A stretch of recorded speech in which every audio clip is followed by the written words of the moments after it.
ಮಾರುಕಟ್ಟೆಯಲ್ಲಿ ಕಚ್ಚಾ ತೈಲದ ಬೆಲೆ ಪ್ರತಿ ಬ್ಯಾರೆಲ್ಗೆ 100ರಿಂದ 135ರವರೆಗೆ ಫ್ಲಕ್ಚುವೇಟ್ ಆಗ್ತಾಯಿತ್ತು. ಇವತ್ತಿನ ಪರಿಸ್ಥಿತಿ 95ರಿಂದ 100ರವರೆಗೆ ಅದು ಕಚ್ಚಾ ತೈಲ ಬೆಲೆ ಅಂತಾರಾಷ್ಟ್ರೀಯ ಮಟ್ಟದಲ್ಲಿ ಕಡಿಮೆ ಆಗಿದೆ. ಆದರೆ ನಮ್ಮ ದೇಶದಲ್ಲಿ ಅಂತಾರಾಷ್ಟ್ರೀಯ ಮಟ್ಟದಲ್ಲಿ ಕಚ್ಚಾ ತೈಲ ಬೆಲೆ ಕಡಿಮೆಯಾದರೂ ಕೂಡ ನಮ್ಮ ದೇಶದಲ್ಲಿ ಡೀಸೆಲ್, ಪೆಟ್ರೋಲ್ ಮತ್ತು ಗ್ಯಾಸ್ ಸಿಲಿಂಡರ್ ಬೆಲೆ ಹೆಚ್ಚುತ್ತಾ ಹೋಗ್ತಾ ಇದೆ. ಅದಕ್ಕೆ ಕಡಿವಾಣವೇ ಇಲ್ಲದಂಥ ಪರಿಸ್ಥಿತಿ ಇವತ್ತು ನಿರ್ಮಾಣ ಆಗಿದೆ. ಇವತ್ತು 450 ಇರುವಂಥ ಏನು ಗೃಹ ಬಳಕೆ ಗ್ಯಾಸ್ ಸಿಲಿಂಡರ್ ಇವತ್ತು 1200 ರೂಪಾಯಿ, 1000 ರೂಪಾಯಿಗೆ ಮುಟ್ಟಿದೆ. ಇವತ್ತು ಡೀಸೆಲ್ ಬೆಲೆ ಇವತ್ತು ಎಷ್ಟಾಗಿದೆ? 95 ರೂಪಾಯಿ ಆಗಿದೆ.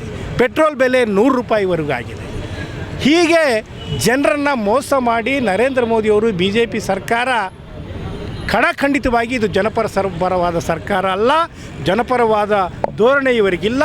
ಇವರಿಗೆ ಏನಿದ್ದರೂ ಕೂಡ ತಮ್ಮ ಬೊಕ್ಕಸ ತುಂಬಿಸಿಕೊಳ್ಳುವ ಹಿನ್ನೆಲೆಯಲ್ಲಿ ಅವರು ಮಾಡುತ್ತಿರುವಂಥ ಬಹುದೊಡ್ಡ ಷಡ್ಯಂತರ ಏನಿದೆ ಅಂತಂದರೆ ಜನರ ಮೇಲೆ ಬೆಲೆ ಏರಿಕೆಯ ಒಂದು ಹೊರೆಯನ್ನು ಹಾಕಿ GST ಮೂಲಕ ಟ್ಯಾಕ್ಸ್ ಕಲೆಕ್ಷನ್ ಮಾಡಿ ಬೊಕ್ಕಸವನ್ನು ತುಂಬಿಸಿಕೊಳ್ಳುವಂಥದ್ದು ಮತ್ತು ಅನಾವಶ್ಯಕ ಯೋಜನೆಗಳನ್ನು ಜಾರಿ ಮಾಡುವಂಥದ್ದು ಇದೇ ಇವರ ಯೋಜನೆ ಆಗಿದೆ.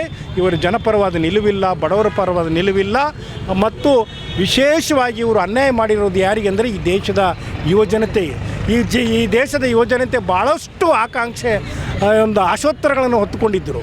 ಈ ದೇಶದಲ್ಲಿ ಏನು ನರೇಂದ್ರ ಮೋದಿ 2 ಕೋಟಿ ಉದ್ಯೋಗಗಳನ್ನು ಕೊಡ್ತೇನೆ ಪ್ರತಿ ವರ್ಷಕ್ಕಂತ ಹೇಳಿದ್ದರು. ಅದನ್ನು ನಂಬಿದರು ಯುವಕರು. ಆದರೆ ಇದುವರೆಗೆ ಕೂಡ ಅವರು ಒಂದೇ ಒಂದು ಉದ್ಯೋಗ ಕೊಡಲಿಕ್ಕೆ ಆಗಲಿಲ್ಲ. ಈ ರೀತಿಯಾಗಿ ಈ ನರೇಂದ್ರ ಮೋದಿಯವರು ಮತ್ತು BJP ಸರ್ಕಾರ ಕೊಟ್ಟಂಥ ಭರವಸೆಗಳನ್ನು ಈಡೇರಿಸದೆ ಮೇಲಾಗಿ ಜನರ ಮೇಲೆ ಈ ಬೆಲೆ ಏರಿಕೆ ಹೊರೆಯನ್ನು ಹೊರಿಸುವುದರಿಂದ ಇವತ್ತು ಈ ದೇಶದ ರಾಜ್ಯದ ಜನತೆ ತತ್ತರಿಸಿದ್ದಾರೆ. ಈ ಬೆಲೆ ಏರಿಕೆಯಿಂದ ಅವರು ತಡೆದುಕೊಳ್ಳಿಕ್ಕೆ ಆಗ್ತಾ ಇಲ್ಲ. ಅವರ ಬದುಕು ಭಾಳ ಕಷ್ಟಕರವಾಗಿದೆ. ದುಸ್ಥಿತಿಗೆ ಇವತ್ತು ಬಡ ಜನತೆ, ರೈತರು, ಸಾಮಾನ್ಯ ಜನರು ಬಂದಿದ್ದಾರೆ. ಅವರ ಒಂದು ಏನು ಭಾವನೆಗಳಿಗೆ ಸ್ಪಂದಿಸಿ ಕಾಂಗ್ರೆಸ್ ಪಕ್ಷ ಇಡೀ ರಾಜ್ಯದಾದ್ಯಂತ, ದೇಶದಾದ್ಯಂತ ಈ ಬೆಲೆ ಏರಿಕೆಯ ವಿರೋಧಿ ಸರ್ಕಾರಕ್ಕೆ, ಬೆಲೆ ಏರಿಕೆಯನ್ನು ಮಾಡುತ್ತಿರುವ ಈ BJP ಸರ್ಕಾರಕ್ಕೆ ಒಂದು ಚಾಟಿ ಮುಟ್ಟಿಸಬೇಕು, ಅವರಿಗೆ ಎಚ್ಚರಿಕೆ ಮೂಡಬೇಕು ಎನ್ನುವಂಥ ಹಿನ್ನೆಲೆಯಲ್ಲಿ ನಾವು ಇವತ್ತು ಈ ಪ್ರತಿಭಟನೆಯನ್ನು ಹಮ್ಮಿಕೊಂಡಿದ್ದೇವೆ.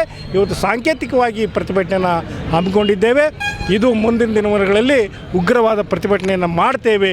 ಈ ಸರ್ಕಾರಕ್ಕೆ ಒಂದು ಎಚ್ಚರಿಕೆಯ ಗಂಟೆಯನ್ನು ಕೊಡ್ತಾ ಇದೆ ಎನ್ನುವಂಥ ಮಾತನ್ನು ಹೇಳ್ತಾ ಇವತ್ತು ತಕ್ಷಣ ಕೇಂದ್ರ ಸರ್ಕಾರ ಎಚ್ಚೆತ್ತುಕೊಳ್ಬೇಕು, ಜನಸಾಮಾನ್ಯರ ಭಾವನೆಗಳಿಗೆ ಸ್ಪಂದಿಸಬೇಕು, ಅವರ ಕಷ್ಟ ಕಾರ್ಪಣ್ಯಗಳಿಗೆ ಅವರು ಏನು ಈ ಬೆಲೆ ಏರಿಕೆಯನ್ನು ಮಾಡಿರುವುದನ್ನು ತಗ್ಗಿಸಬೇಕು, ಕಡಿಮೆ ಮಾಡಬೇಕೆನ್ನುವಂಥ ಒತ್ತಾಯವನ್ನು ಮಾಡ್ತೇವೆ.